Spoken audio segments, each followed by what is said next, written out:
Your absurd defiance ends here, hatchling. Are you ready, my champion? Incineration. The hatchling surprises. Hi, welcome back everyone. I'm continuing my journey of trying to melt my PC. I was wandering around PO Ninja when I stumbled upon this build. This is pretty advanced build, so I definitely recommend you following the video so you don't miss out anything important. The rolls on the two dust jewels and gem levels and quality should be exactly the same as mine. And again, you should watch full video for the explanations. This is not a build guide, but I will try to explain most important parts of the build. And if you have some questions after you watch the full video, feel free to ask them in the comments below or in my Discord server. In this episode, I'm going to show you a budget version with a total cost around 40 to 50 divines. But before we begin, I want to quickly shout out backers of this video, Kao and Izet. If you want to know more, wait until the end of the video, where I'm going to make an announcement. Let's get started. This build is made around Kitava's Thirst unique helmet and a default custom damage taken loop. Kitava's Thirst helmet has an interesting modifier. It has a 50% chance to trigger socketed spell gem when you spend at least 100 mana. And it has to be spent in one cast. Also note that spending energy shield with the Eldritch battery won't be counting. The main skill which we will be triggering will be a lightning conduit. This is really strong skill if you build around it correctly. Basically you need to get as much shock effect on the enemy as possible. So that is why for the Ascendancy we are gonna use Elementalist. Shaper of Storm passive and high amount of shock effect from the tree and clusters will give good level of damage. But unfortunately, this gem has one downside. If this skill gem is triggered, the casting speed will be added to the cooldown. And without any cast speed, the 0.1 second of cooldown from the Kitava's Thirst helmet will be something like 0.6. This is extremely slow. So we need to get somehow a lot of cast speed. And since we are using Elementalist, we can use rarely used passive from the Necro Ascendancy, Corpse Pact. This passive will increase the cast speed per each consumed corpse, and additionally it will shield and shock enemies near corpses. Since we need the enemies to be shocked for Lightning Conduit to work, this passive is perfect for us. So now we have two main things that we need to solve. We need somehow consume a lot of corpses in order to gain full benefits from Corpse Pact, and also we need to spend at least 100 mana to trigger Lightning Conduit itself. This is the part where we are gonna introduce custom damage taking setup. This is pretty well known concept in PoE, so I'm not gonna talk a lot about it and just gonna make key points where you should pay attention. First, let's start with cooldown. By default, custom damage taking gem has 0.25 seconds of cooldown and we want to reduce it. There are several main breakpoints for it, but I'm gonna focus on just two of them.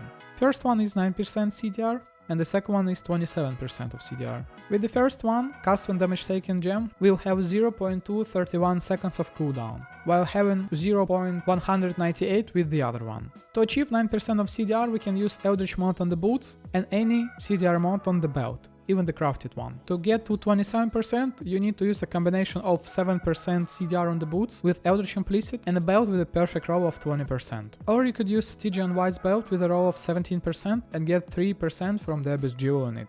Next we need to have a way of triggering the gem itself. To trigger we are gonna use default combination of Summon Skeletons and Hardbound Loop Ring. Basic idea of the loop goes something like this. We take damage, skeletons are summoned, then they die, we take damage, triggers skeletons, and so on. To achieve this loop we need to reduce duration of skeletons, so it will match the cooldown of the custom damage taken gem.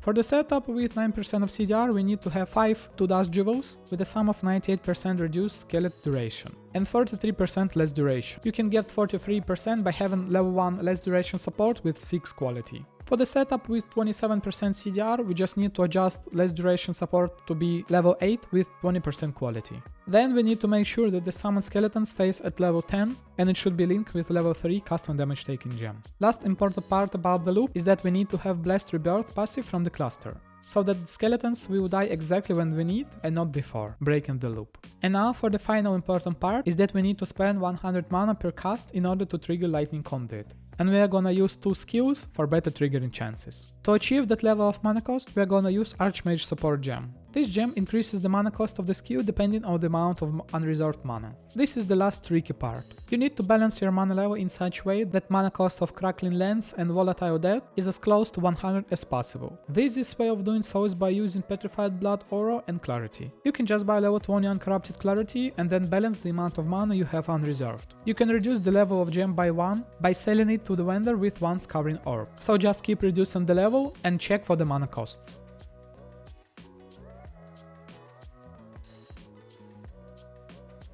Long story short, if you want to follow the build, follow every gem level and quality exactly as in my POB, and only change level of clarity depending on your gear. This is it when it comes to the main interactions of the build. Now we need somehow to start the loop. The default way is just to use weapon swap with the Spectre Spirit mod. You can get that mod by using Essence of Insanity.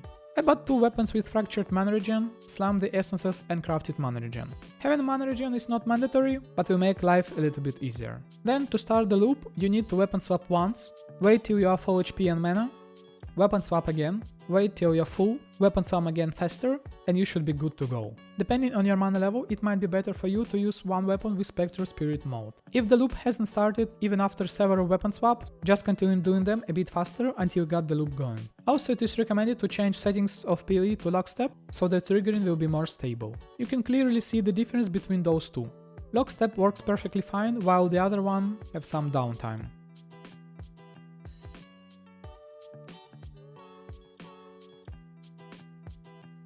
And that's basically it when it comes to the important mechanics of the build. Now I'm quickly gonna go over the gear. For the weapon I'm using any staff with plus level 12 lightning gems, spell damage, flat damage and other useful modifiers. You can search for the best weapon using POB section, select weapon, filter by average hit and press search.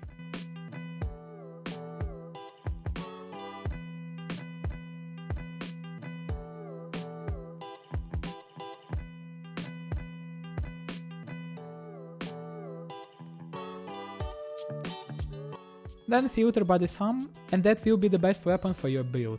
You can search for a lot of gear this way, so definitely try to use this feature.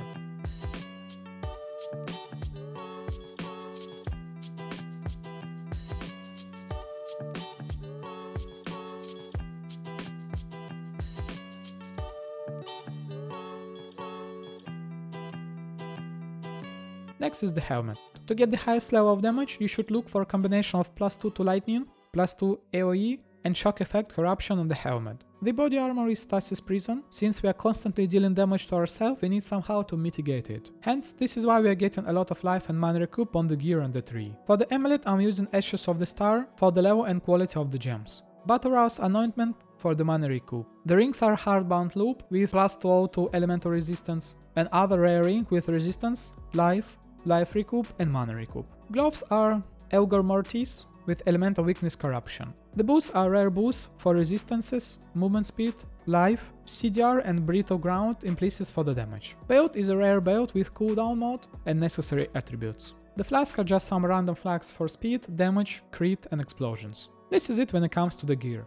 Now let's go over the tree. This tree focuses on getting a lot of shock effect, life recoup and geo sockets for the 2 dust geo. I'm using 3 identical large clusters with Overshock and Prismatic Heart, 3 medium clusters with Overshock and Astonishing Affliction, and 1 medium cluster with Blessed Rebirth and Life from Death passive. This passive will come in handy later for survivability of our utility minions. Watcher's Eye for clarity recoup and Wrath penetration. Militant Faith for the damage and mana cost. Then I'm using some tattoos to get additional mana regen, since this is the main bottleneck of starting the loop. Now let's go over the gems. For the utility skills I'm using Volatile Death of Seething for corpse consumption, Desecrate with Awakening Spell Cascade to spawn those corpses, Crackling Lens of Disintegration for maximum effect of shock, and everything is linked with the level 1 customer damage taken and Archmage support. Petrified Blood and Clarity Auras, Righteous Fire and Sigil of Power. Lightning Conduit with increased critical damage, Awakening Penetration and Elemental Focus.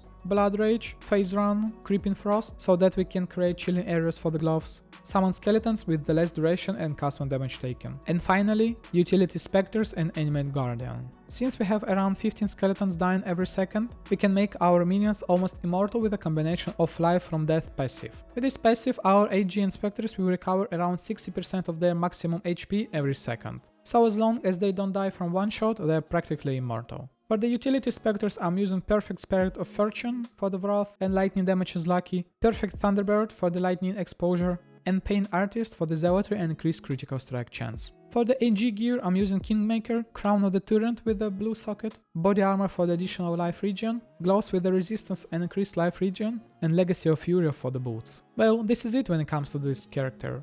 Currently it has around 100 million DPS, since we are triggering lightning conduit around 5 times per second, really high movement speed and ZHP. This is pure mapper, so you'll die from random one-shots, as you probably saw in the showcases. Overall, I'm really surprised by how this build turned out. That level of damage and speed for the amount of investment is something really good. This build can do any T16 content, but there are some mods that you should avoid. You should not run maps with chance to avoid elements, reduce cooldown and reduce life recovery. Everything other than that is possible, including reflected maps. You can farm T17 as well, but the bosses are pretty hard depending on the mods. So I would recommend you running only Fortress map, since that boss is the easiest one for this build. I'm already in the progress of making higher budget version and it's looking so much better, so stay tuned for it. Also, I have an announcement to make. Since my channel started to gain more attention now, I decided to monetize it. And I'm thinking about creating a Patreon, where you will be able to gain access to the videos before the release to public, receive personal help from me about any of your POBs, and request custom builds for you. But as some of you have noticed from the gap in the uploads, I'm currently struggling with the real life problems, and I don't have enough time to play the game. So until I have everything sorted out, I won't be able to release videos very often. But if you decide that you want and able to support me for my time and content, you can find the links in the description below. I would really appreciate any help, and I would include you in the next videos if you wish so. Well, this is it guys. If you like the content and think that I did a great job, don't forget to like and subscribe. And I will see you in the next one. Bye.